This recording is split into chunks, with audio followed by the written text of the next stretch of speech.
তো আসলে ভেঙে এই পাশগুলো আরো বড় গ্রাম ছিল, ভেঙে গেছে নদীতে, নদীর মাঝে বিলীন হয়ে গেছে গ্রামগুলো।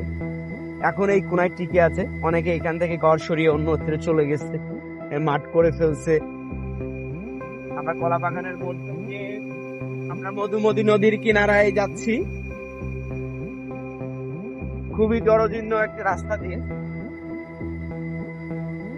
মনে হচ্ছে যে কোনো গভীর জরাজীর্ণ এলাকায় আমি যাচ্ছি আমার বাইকটাকে নিয়ে।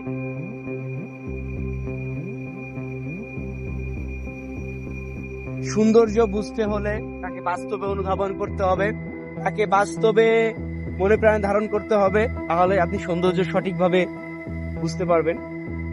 আসলে সৌন্দর্যের কোনো ডেফিনেশন হয় না, সৌন্দর্য তো সৌন্দর্যই। আমরা চলে আসলাম আমাদের কাঙ্ক্ষিত সেই স্থানে। আশা করি আপনারা সবাই সবসময় জন্য ভালো থাকবেন, আর আমার ভিডিওতে লাইক কমেন্ট শেয়ার দিয়ে সবসময় পাশে থাকবেন। আল্লাহ হাফেজ।